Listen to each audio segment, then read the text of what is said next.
All right, Marianne, will you go for the roll, please? Mr. Christian? Here. Mr. Westcott? Dr. King? Here. Mr. Moon? Here. Mr. Walsh? Here. Mr. Welch? Here. Mr. Cindy? Here. Okay. Do we have any written communication? Superintendent's report. Do we have any, the superintendent's report is next. We will, there'll be a short superintendent's report tonight.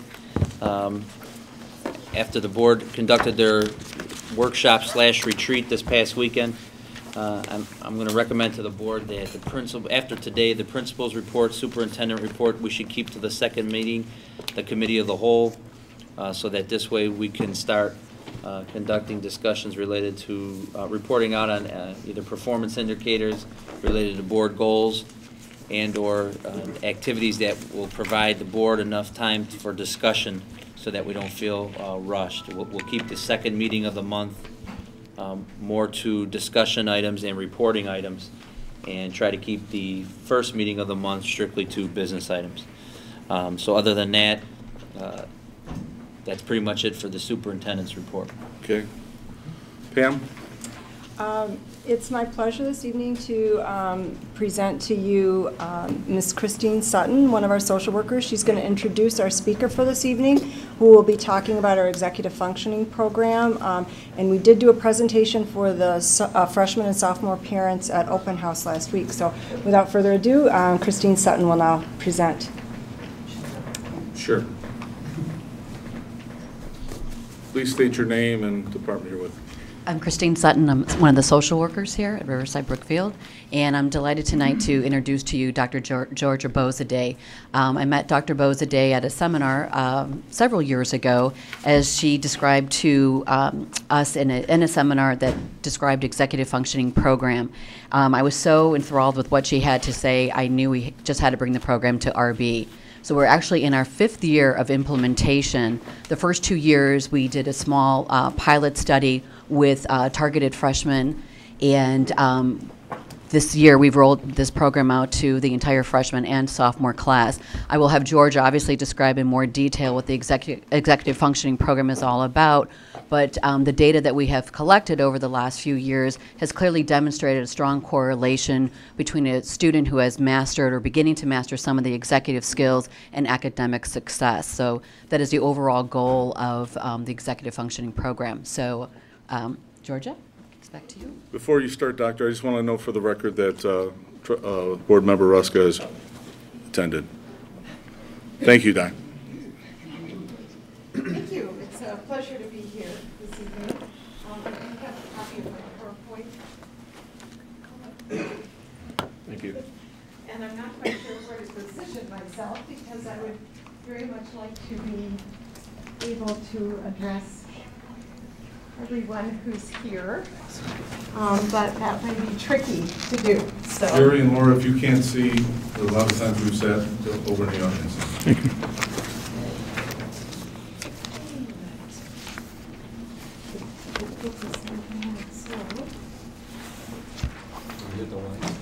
Yeah.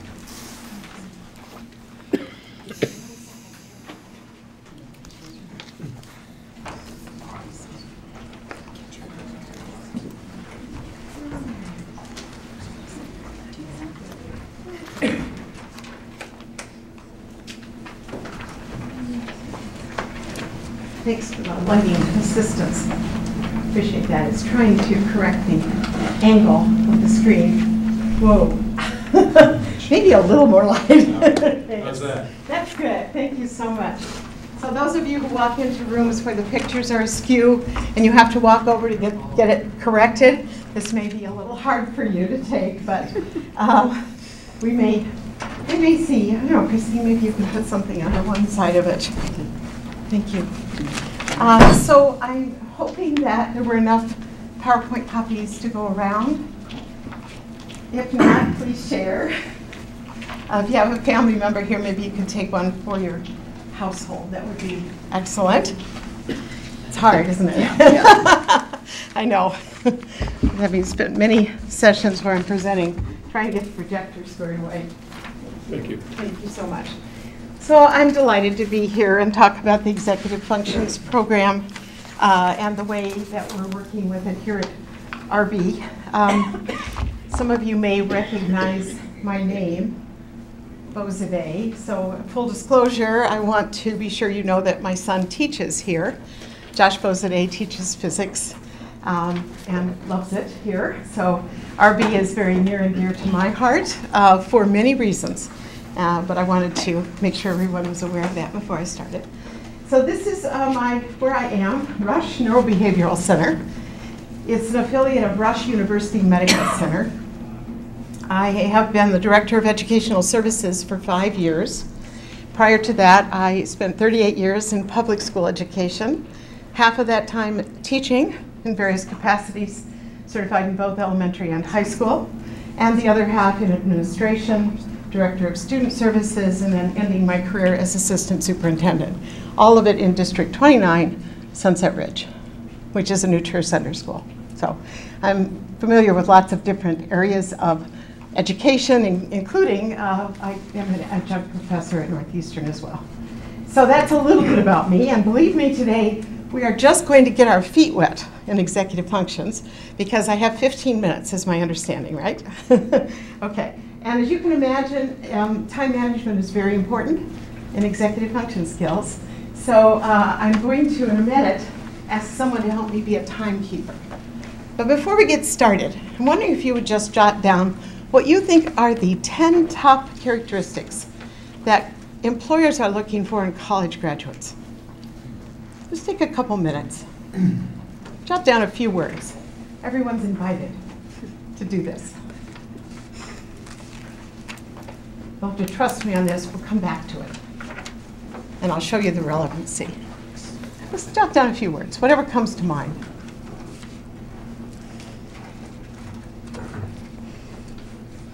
Yes, there will be some participation in the next 14 minutes. I don't know how to do it any other way, so I invite you to play with me. All right, we will come back to this list in a little bit. But right now, we're going to begin the actual formal part of what we're going to talk about. As I mentioned, I have 15 minutes. This is a time timer. We use these in all of our programs. And I think I'll ask a board member if one of you would be brave enough to be the timekeeper for the first section. Thank you so much, sir. Have you ever seen this before? No. All right. If you would set it for 7 minutes, please. I always like to have someone who's never seen it before be the first person to set it. Can you hold it up so folks can see? Great, perfect. It's not going to explode on there. Yeah, it's got those little legs. So this basically will help me to stay on task. And as you're watching it, if you would just kind of hold up 2 fingers when I've got 2 minutes left. Thank you so much. All of your PowerPoints have all of the important slides. That is to say the text-heavy slides. Some of the more pictorial slides, I chose to not waste as many trees. So bear with me through some of those. This is my little section here, Director of Educational Services. We are affiliated with Rush University Medical Center, and at Rush Neurobehavioral Center, these are the 4 departments in our center, just to give you a little bit of orientation. We're actually located in Skokie because it was part of Rush North Shore.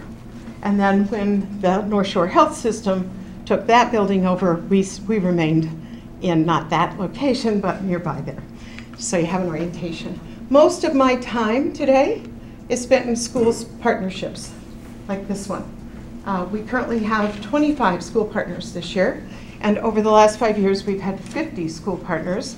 In your area, we are working with Hinsdale South and Central High School. We're also at S.E. Gross this year. So that's very good to have sender schools involved. You can see I do other things. All right, so what are we going to do in 7 minutes? Wow, well, 15 total. First of all, what are executive functions? We're going to do some defining of terms.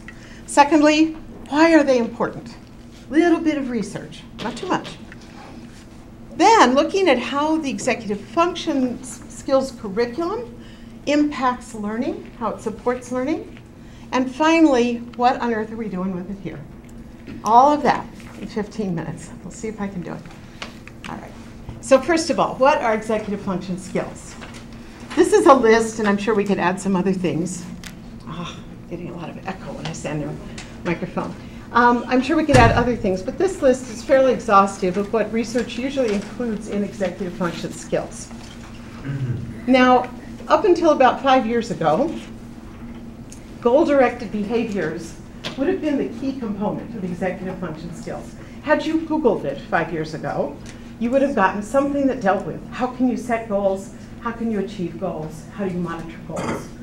However, in the last 5 years in particular, one of these other areas has taken over in terms of our areas of concern about kids that we teach and kids that we parent. I'm hoping you're forming your hypothesis about which one it is. In fact, it is self-regulation. Yeah, I see heads nodding, right? So oftentimes I say to groups, this is an area that we have great concern about. Kids just don't seem to be able to regulate themselves as well as they used to. Impulse control, self-discipline, self-control, these are all synonyms for the body of research that goes into this particular area of executive function skills. And I will tell you that it was this particular concern that prompted us to work to write a curriculum for executive function skills. Obviously, you're using the high school curriculum. We also have it for middle school and for intermediate. We're working on a primary curriculum. Yes, little kids can learn executive function skills. All right, so you will also notice that what we did is we took, by this slide you will notice, that we took these and separated them into what we consider foundational skills: setting goals, planning, organizing materials, managing time. I'm going to skip that bullet point and go down to self-awareness. These are the aspects that anyone needs when they start a new situation. All of our kids on day one have to have a sense of how to handle these, regardless of their grade level. Now, obviously, as you develop, you become more proficient in various areas of executive function skills, right? And then you move on to the higher order skills. And you start looking at monitoring yourself. You start looking at how you are regulating yourself. How are you making decisions? How are you solving problems? How are you reflecting and thinking strategically? So when we set about writing our curriculum, we progressed from here over to here, which developmentally makes sense. Excuse me, I've got to turn. So I'm often asked, where does this happen? Where in the brain does this happen? In the frontal lobes. This part right here. Would you believe it if I told you that, oh, thank you, that 150 years ago we thought that this area was just ornamental? It kept our foreheads from looking funny. No kidding. They didn't think it served any other purpose. But as so often happens, there was an important accident that allowed us to know that, in fact, no, this area is the seat of our executive functioning. And then you'll notice this quote here from Nicholas Carr, the shallows. We also now know that this area is very plastic. Neuroplasticity, that's a term that you'll hear over and over now. You can hardly open a magazine and not come upon something about executive functions. It means that our entire brain actually changes with experience and need and circumstance. So what does our research tell us? It tells us that mastery of executive function skills is a better predictor of success in school than IQ. Do you believe that? It's true, study after study. The better organized you are, the better you manage your time, the more you think through your problem solving, the better you'll do in an academic setting. The corollary is true as well. Poor performance in executive function skills is associated with high dropout rates, drug use, and crime. Of course, you can't apply that to any one individual, but as a group, the research is very clear. I'll share with you a little related tidbit. Many states build their prisons based on the 8th and 9th grade dropout rates, because they know that at least 30% of the kids who drop out in those grades are going to be involved in the juvenile justice system within 1 year. So I think that's a pretty clear message to educators, right? And then self-regulation skills predict success across all domains, socially, emotionally, and academically. So why is this such a big concern? How am I doing on time, sir? You are almost up right now. I'm almost up, but that's okay, because we're almost halfway through. Believe it or Now not. you are out of time. No. You hear a little beep? Yeah. All right, great. So hang on to that. All right. And then I'm going to ask you to pass it on to another board member in 1 minute. Okay? So 21st century brains. What on earth is happening now that we're noticing that kids today are having so much more trouble managing self-regulation? But I could ask our young folks who are here today. Bet you they could kind of put forth an idea about this. Let's take a look. There it is. Did you figure that out?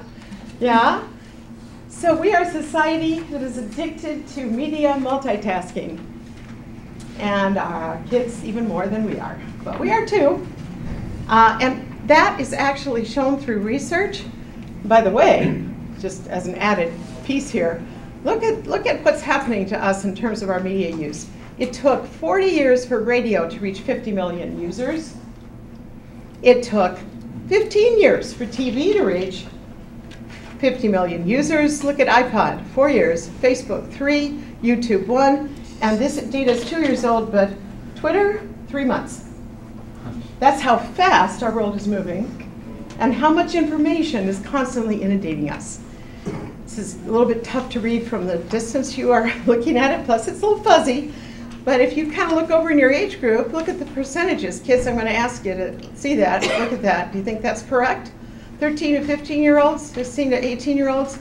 Look at the percentages of ownership, meaning that your parents may have bought it for you, but you now own it. You're using it exclusively, of TVs, computers, cell phones, MP3s, video games, both handheld. It's astounding, isn't it? And the Kaiser Family Foundation study, which was completed actually in 2010, shows us the average student between the ages of 8 and 18 spends 7 hours and 38 minutes every day involved in media. 7 hours and 38 minutes every day. And you're 1 minute's up now. Thank you. Excellent. Well, I chose the right timekeeper here. He's going to be on the ball with me. Thank you. All right. But it's important to know how much time kids on average are spending with media. You see that 10 hours and 45 minutes? That's if you add up all the multitasking with media that kids are doing. They believe they can listen to music. Oh, tell me if I'm right. Listen to music, be on Facebook, text a friend, and do homework all at the same time. 4 things on average. But guess what? Your brain's not set up to multitask that way, because at least 3 of those 4 require ongoing processing. And the way that looks in school oftentimes, when you're trying to do too many things at once, is by this locker example. And it puts our kids in a state of fight, flight, or freeze, as it does us when we are in a predicament that we don't know how to solve the problem for, and we feel overwhelmed. We are neurologically overwhelmed. This is the work, again, of Nicholas Carr in his book, The Shallows. We believe, if you look at this one, we believe that we are more productive when we try to do many things at once. We are actually much less productive, and we make many more mistakes. And that's because the way the brain tries to do that is by switching from one thing to another very rapidly, and it actually leads to neural pathway brownout. Whoa, this is not good news, right? So what can we do about it? We can teach kids how their brains work, teach executive function skills, help them manage technology. I know for a fact that you kids, you didn't know I was going to pick on you so much, did you? I know for a fact that you kids cannot have your cell phone in front of you while you're trying to do homework. Right? What happens? What happens if you put it in front of you? You brave enough to give me an answer? I get distracted. You do. We all do, right? Research shows you check it every 20 seconds. You check your email every 20 to 30 seconds. It's just too distracting, right? We also need to use technology wisely in the classroom for in-depth learning and help build communication, real-time communication in community. Now, sir, if you would find someone else on the board, please, and have them set it for 6 minutes. Jen.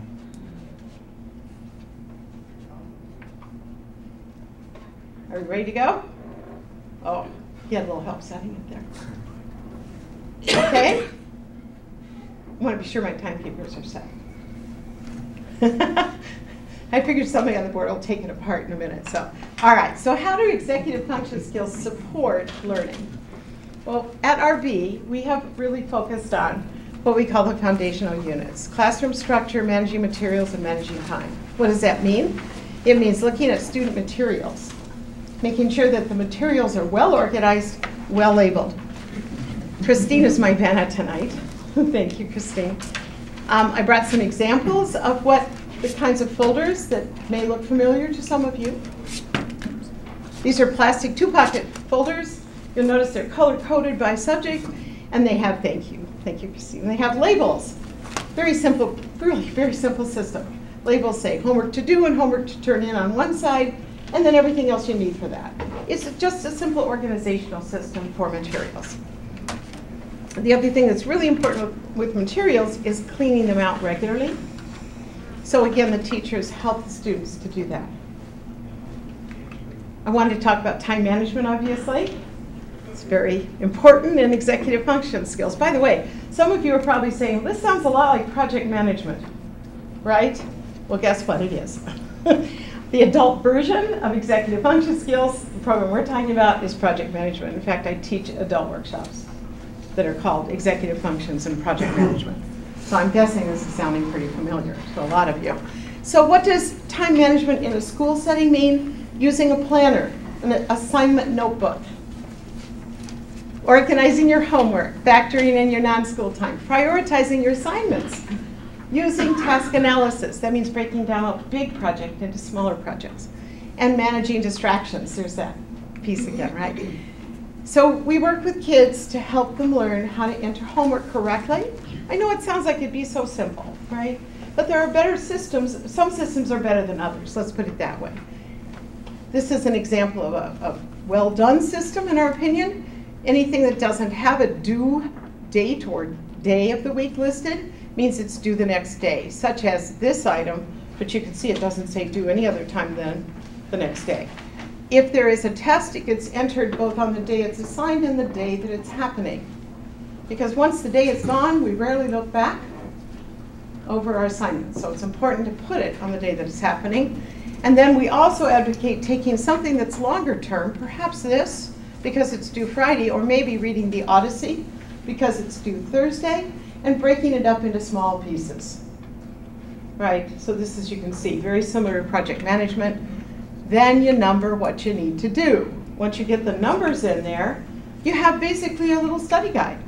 This is the order I'm going to do them in. Anybody want to venture why I put those as number 1 and 2? I kind of indicated it already. Due tomorrow. Due tomorrow. Right, they're due tomorrow. Okay? And then 3 obviously is due Thursday and 4 is due Friday. It makes good sense, right? Doesn't mean you're not going to do 3 and 4. Just means you're going to do them after you finish what's due tomorrow. Task analysis, breaking down a long-term assignment. We love these little flags. They're called C notes. You've seen them before. What we do is we take a long-term assignment, break it down into individual tasks, write the keywords on the flags, and put it in the planner. Christine, do you want to, I've got my little plan, well, it's a bigger planner than you all use. So you can maybe demonstrate. No, the planner should be there. Yeah, I think I see it over there. No, we'll find it. Anyway, basically what you end up with is a page that looks like this, right? And then let's say something happens this night, volleyball. Oh, I saw some girls walking back from a volleyball game when I was coming down the hall here. Well, let's say that was your championship game, right? You had an extra practice before it, and then you went out and celebrated afterward, and you weren't able to find these sources. Well, here's what you can do with the C note. You can pick it up and move it, and it provides a visual reminder for where you are with those pieces of that project. I taught this at a university level, and the university students love these. They started using them for everything because they pop out at you. They're very visually stimulating. When you look at your assignment notebook, you can't miss the things that are long-term assignments, right? So, how am I doing on time, sir? Oh, he's looking at his watch, including the time. Yes, sir. 2.5 minutes. 2.5 minutes. So we're at the wrap-up part. That's perfect, actually. I wanted you to know that we have done research on this project. We hired, on our curriculum, we hired an outside researcher that, who took data from primarily middle school, because there is very little research at the high school level. There's research about what happens when kids don't have good executive function skills, but there's very little research about schools that are employing this as a program at the high school level.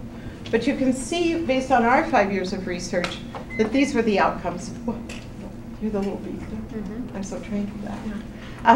But I like his timing better, so you'll notice, of course, that homework rate, the completion rate increases, and of course grades improve then. We also found that standardized reading scores improved at a significant level, which makes sense if you're teaching kids how to read in a more efficient way, and you're teaching them strategic thinking. From a special ed standpoint, it's compatible with tiers 1 and 2 in RTI. And teachers reported that they were not only using common language, but also thinking more strategically as well. This is a summary of this is the 4th year. So in 2008 and 2009, the school years, in that 2-year period, we were doing a pilot project with a very small group of students here.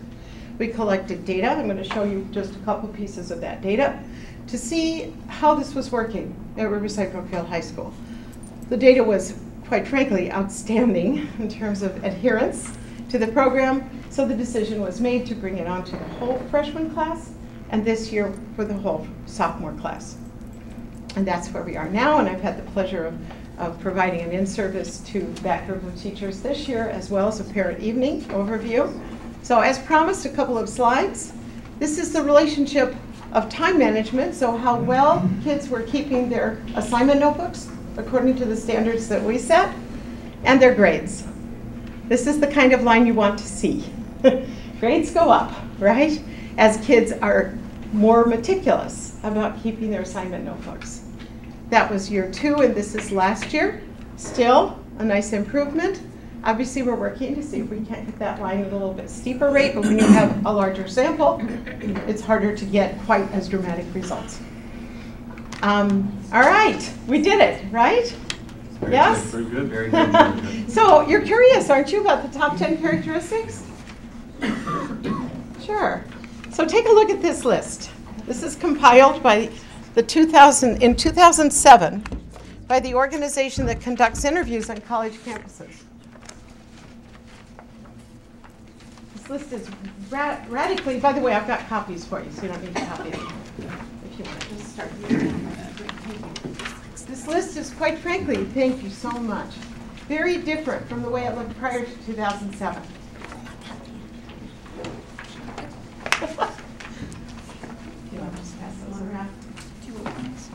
So let me tell you a little secret about the brain. First thing it does, first thing that's important to it is to keep you alive. Numero uno, keep you alive. After that, what it wants to do is find patterns, categories, find the ways things go together. So I would challenge you to find 3 different categories in this list of 10 characteristics. Communication. Okay, communication, which would relate to which other numbers? Communication would be 1, I would say 5, Yes. 10. Yep.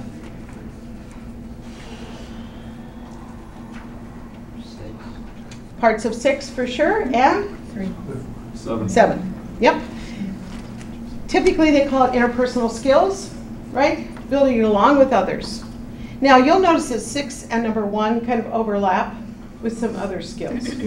So does anyone want to suggest another skill set here? Another category?